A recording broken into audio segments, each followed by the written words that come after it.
The four variables we're going to cover are insulin on board, intensity, duration, and time of day. You're sitting on the gym floor, smashing lollies and treating that low on your Dexcom or CGM while everyone else is finishing their workout. It is infuriating.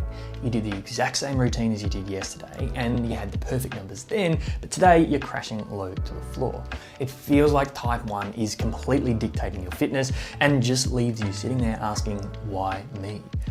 I used to be exactly the same, blindly adding sugar and pushing through dangerous hypos just to finish a set or a workout that I'd already paid for.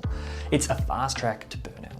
But once I stopped and applied my paramedic background and treated my workouts a bit more like a clinical triage, the guessing stopped. So today I'm going to break down the exact four variables that are causing your highs or your lows. More importantly, stay until the end where I'll show you how to combine them into a single anchor exercise, which is a practical system that takes you from useless medical theory to something you can actually immediately apply, so you can train with absolute blood sugar predictability.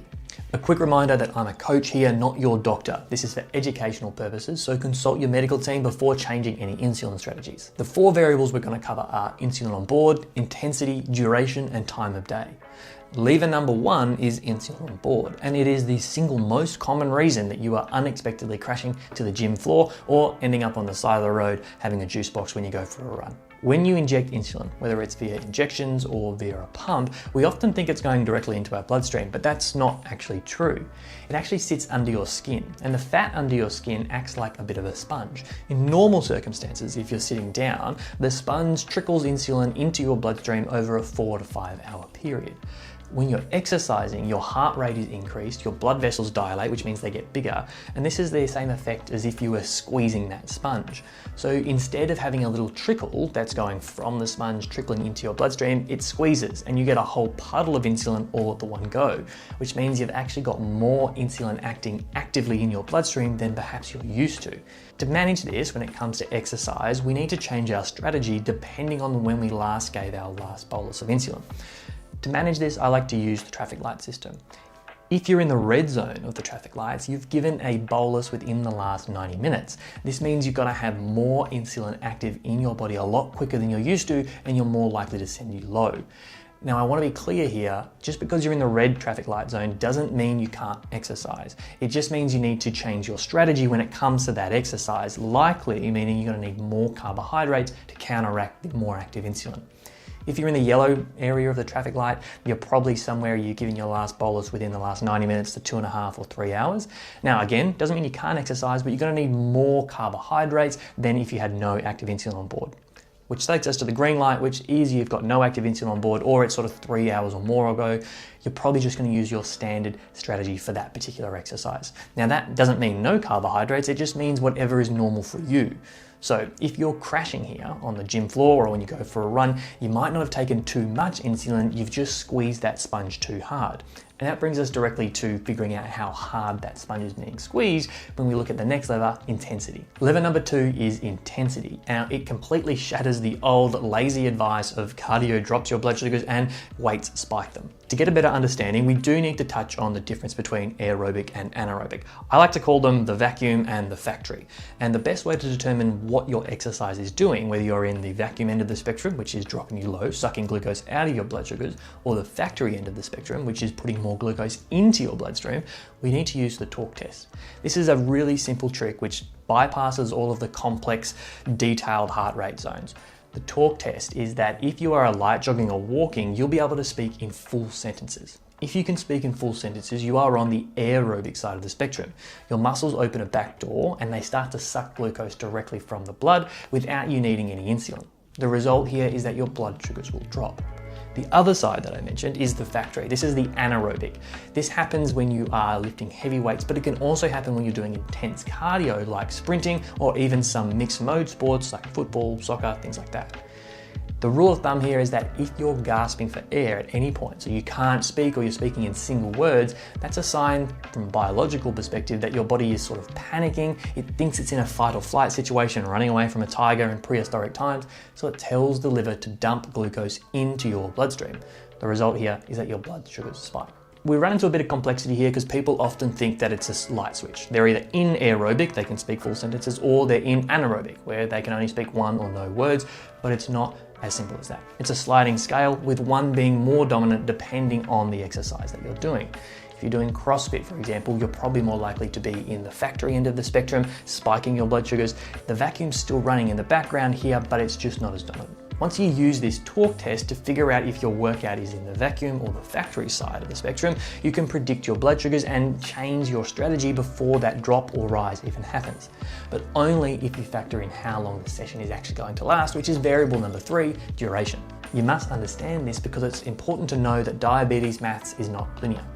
And what does that actually mean? It means that the first hour of exercise is going to need a different amount of carbohydrates or a different strategy from the second hour of exercise.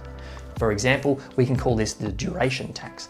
If for the first hour of exercise you needed 15 grams of carbohydrates to keep your blood sugars nice and level, it means that 15 grams is probably not going to be enough for the second hour. So the first 60 minutes, muscles are running, they have a little stored battery of glycogen in their own muscle cells. So they use those and they don't need to draw on the blood sugar as much. When it gets into that second 60 minutes, now the exact turnover point is different for everyone, but 60 minutes is a good rule of thumb, their internal batteries run dry in your muscles. So they begin aggressively plugging into the mains power, which is your blood glucose, and they start drawing glucose directly from the bloodstream. This more aggressive pull from the bloodstream in the second hour is exactly why you might be stable for the first hour of exercise, but start to crash pretty hard in the second, regardless of the fact that you've given the exact same amount of carbohydrates from hour 1 to hour 2. Finally, lever number 4 is time of day, because biologically you're not the same person at 7 a.m. as you are at 7 p.m. You are naturally more insulin resistant in the morning, but this isn't necessarily a bad thing and can actually work in your favor, because it can mean you need fewer carbohydrates to exercise in the morning than you do in the evening or afternoon. In the afternoon, you are naturally more sensitive to insulin, which means you may have a higher risk of dropping low, even if you change nothing about your workout strategy to do the same exercise type in the morning versus the afternoon. What does this look like as a practical example? Let's take, say, a 5-kilometer run. It can require 2 completely different strategies from the morning versus the evening. In the morning, because as we've said, you're more resistant, you might only need, let's say, 15 grams of carbohydrates to keep you level through that 5-kilometer run. In the afternoon or early evening, you're more sensitive to insulin. So that same 5-kilometer run is actually going to require more carbohydrates because the background basal insulin you have floating around is doing more work. Alternatively here, it can mean that you need to shut off or you need less insulin in your background insulin, which is only possible if you're on a pump. If you're on injections, you're going to be looking at more carbohydrates. So you now understand the 4 variables that dictate your blood sugars. But as I promised at the start of this video, that's all medical theory and it can be really hard to apply in a practical way to your daily life. Before we get to that, a recap of our variables. Number 1 is insulin on board using the traffic light system. Number 2 is the intensity of the exercise, thinking our vacuum and our factory, which one is dominant in the particular exercise you're doing. Number 3 is the duration. We learned that exercise maths in diabetes is not linear. The second hour needs more carbohydrates than the first hour. And finally is time of day. Biologically speaking, you're not the same person in 7 a.m. as you are at 7 p.m. Knowing these 4 levers is pretty useless if you don't know how to actually manipulate them. So let's have a look at exactly how an anchor strategy works in the real world. An anchor strategy is for an exercise that you do most regularly, and it gives you the exact strategy to use at the exact time of day with all the variables that we've talked about. So let's say your anchor is a 30-minute jog at 7 a.m. You're fasted, so you don't have any insulin on board. Your baseline strategy for this particular exercise is 15 grams of carbohydrates before you even step out the door, because you know that's what you need to keep those blood sugars nice and level. Now, if we add the curveball in here of life getting in the way and you miss your morning jog, and let's say you decide to do the exact same workout, 30-minute jog, but today you're doing it at 5 p.m. Because you know about the exercise levers, you proactively change your strategy and you bump up the carbs you need for this exercise from 15 grams to 30 grams because you know you're going to be more sensitive later in the day. This is one example of how you can set an anchor exercise strategy and then use the levers that are changing from that anchor to manipulate and proactively plan your exercise strategy. So in this situation, you didn't just guess. You didn't throw carbs or reduce insulin willy-nilly. You actually had a plan. You had your base exercise that you've mastered through trial and error, then you apply the levers after that, so you're not starting from scratch each time. And this is exactly the system that I teach in a little bit more detail in my one-on-one coaching, and we use the glucose playbook. If you want a detailed run-through of these levers and the glucose playbook, there is a link below for you to be able to watch that and download the glucose playbook template so you can set your anchor exercise and get exercising with confidence, building a step-by-step guide for yourself about blood glucose and type 1 diabetes. So grab it below and I'll see you in the next video.